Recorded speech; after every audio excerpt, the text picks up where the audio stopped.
Hello everyone and welcome back to the Dork Side. I am the Dork in the Road, and today it's a sad video. I think the time has come for me to sell my Kawasaki Versys 650.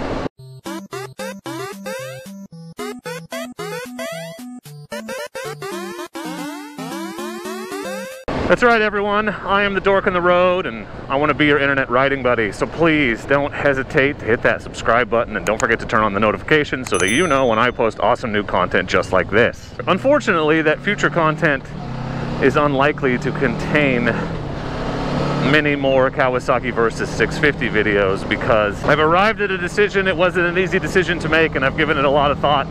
But as much as I love this motorcycle, and I really do love it, and it really was the perfect bike for me at the time that I bought it. It checked all the boxes and I've been very happy with it. It runs great, it's in great shape, it's fun to ride.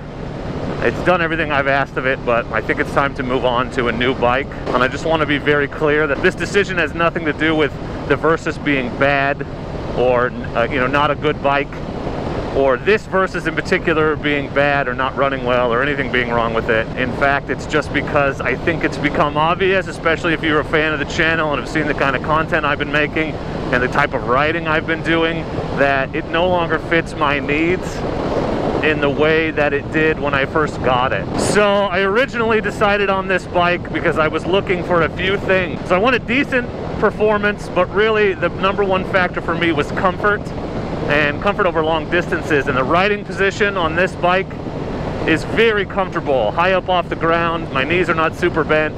I had that CB500F and I just found the sort of upright naked ergonomics, even though it wasn't like super sport bikey, it was still pretty cramped. I just found the ergonomics uncomfortable, especially on long distances. After about an hour my knees would cramp up, my hips too, and so I wanted something more upright, more comfortable, better for long distances. I had visions and dreams of going on long road trips and going moto camping, which I've done, and really just driving long distances in comfort. I really like the color of this bike. So at the time, if I was looking for comfort, decent performance, and in my price range, this motorcycle was exactly right for me. And if those are the things you're interested in, I would recommend it. Like, this is not me saying Versys are bad bikes and you shouldn't get one. Quite the opposite. I would still wholeheartedly recommend it to anyone who wants all the things that I just said. The big caveat for me, and the reason why I think I've made the decision that I need to move on to something else, is the off-road riding. So this is an adventure tourer, and I air quotes adventure tourer. It's really an upright touring motorcycle. It's designed for street performance. It's based on the Ninja 650, and really its biggest Achilles heel is that 17-inch front wheel. And so it's really good for cornering and street performance, but not so great off-road. It's not great because it's small and doesn't roll easily over obstacles, and it's not great because there's the tire selection. The Dual Sport 50/50 adventure tire selection for the smaller front wheel is not vast. It's greatly diminished compared to a 19-inch or a 21-inch front wheel. It's just not designed to be an off-road bike. Now, people have converted them. A few. Moto Trek, his producer, rides a Versys that's been converted with some off-road tires and skid plated up and everything. And there's a couple other examples out there. And I did, I'll be honest with you, seriously consider building this bike into an adventure bike because I already have it and because it would be kind of unique. But ultimately decided not to do that for a couple reasons. One, it would be expensive. Tires, skid plate, crash bars.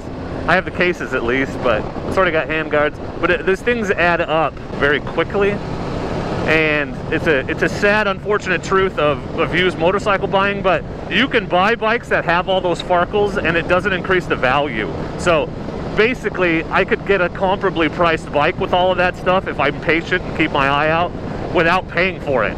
So I could move sideways into a bike that cost me about the same amount of money that already has all that stuff on it without spending all the extra money. And even after I spent all that money, I would still have a bike that's less capable than, say, a GS or a V-Strom, right, because of the limitations, because of the small front wheel. And it becomes really expensive and problematic to start thinking about bigger front wheels and making those kinds of adjustments, and so then it just becomes cost prohibitive and you should have just gotten a different bike in the first place. And I had grand visions of maybe partnering with a company or two and having them send me some stuff, but there's no guarantee that's going to happen, and it would probably take a while, and I really want to be ready to go for adventure off-road riding when the season hits, when it's winter right now, it's January, so I found a day that's not raining. But, you know, once it starts to clear up a little bit, I want to be ready to go for mild off-roading. And some of the same type of riding I do on my CRF, but with far greater range and road capability. I'm just changing as a rider and the type of riding that I want to do. And so a true adventure bike, or at least a more adventure-y bike, just makes a lot more sense. And so I love this Versys. And if I was going to go, you know, 10,000 miles on the highway, this is the perfect bike for me, I think. But because I want to take it off-road, I really want to get into the more adventure moto camp and get up into the wilderness. It's just got a few limitations that, for me, and some of you will disagree, and that's fine, but there's a reason why you don't see many adventured out Versuses, and you do see many, many, many adventured out V-Stroms. Just look on your local used market. Look what you see. But it's just not the best bike for it, because that's not what it's made for. So because I want to move into a more adventure-y type bike and stay within the similar price range, I'm really looking hard at V-Stroms. And I know, you're gonna laugh. Those of you that have been around for a long time will remember that when I test rode this bike, I did a series of test rides. One of the bikes I rode was a V-Strom, and I basically just did not like it. It was not a favorable review. I had sort of already mentally decided on this bike, so I was probably looking for reasons not to like the Strom, but I did not give it a favorable review. So you're probably thinking, this guy's stupid.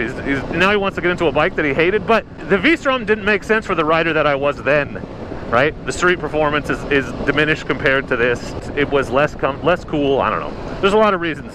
But it didn't check as many boxes as the Versys did at the time. But now the Strom checks more boxes, especially because there is a ton of V-Stroms out there, used V-Stroms, that have all the Farkles that I want, or many of them already. Skid plate, crash bars, hand guards, cases. I've seen them with the kickstand, whitener things, center stands, all that stuff. All great stuff I would like to have.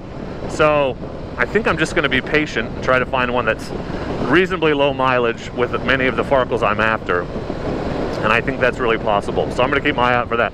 But in the interim, I will be putting the V-Strom up for sale. So this is not a sales pitch necessarily, but if you are in the market for a V-Strom and you want one that's been well taken care of, this has got 5,000 miles on it. It's a 2016, always in the garage. Got the aftermarket windscreen and a few accessories. Send me a message. I mean, I'd be happy to, if you're local, talk to you about it. This is going to sound weird, and I'm sorry, and I don't want to get all arrogant and too cool for my fancy or whatever, but I had a dude when I put the 500F up tell me he wanted to come look at it because he was interested, and then when he showed up he was like, nah dude, I just wanted to meet you, I'm not actually interested in buying your bike. Which, great, like flattering, but not a great use of my time when I'm trying to sell the motorcycle. So if you just want to meet me or whatever, which is weird because I don't think I'm that special or cool or whatever, but I'm gonna plan an off-road riding event. I'm pretty sure I'm leaning strongly towards May-ish, so you'll have a chance then. I like to meet people, but I like to do it in those sort of controlled circumstances. But I hate to say goodbye to this motorcycle that I love. Like, you gotta understand, Versys, it's not you, it's me. The Versys has done nothing wrong. She's been nothing but amazing for me. I have changed as a rider and the type of riding that I want to do, and she still checks many of the boxes. She no longer checks them all, and it just makes sense to move over into something that's going to get ridden more because it is more of what I want and what I need. So I'm sorry, I know many of you are only subscribed because you're interested in Versys stuff. 5 things I love and 5 things I hate about my Versys videos have garnered me a lot of subscribers, and so I hope that this news that I'm probably parting ways with the Versys doesn't cause you to unsubscribe, but I would understand if it did. I'd love it if you would hang around for more dual sport adventures and check out whatever adventure bike I end up with, because that should all still be fun. But I guess I understand, because you gotta watch what you want to see, you know what I'm saying? So I'm sorry if this is the last video of mine that you end up watching, but I hope that's not the case. If you have questions, thoughts, feelings, recommendations, if you're local and you're selling a Farkled out V-Strom with low miles that you'd like to go to a good home, let me know. But for now, I just want to say thank you very much. I appreciate you watching. I'm sorry to have to share this sad news with you, but I wanted you all to be the first to know before I clean this bike up and get ready to put it on the Craigslist. But for now, as always, thanks for watching, and please, it's very important that you do not forget to be excellent to each other. Thank you.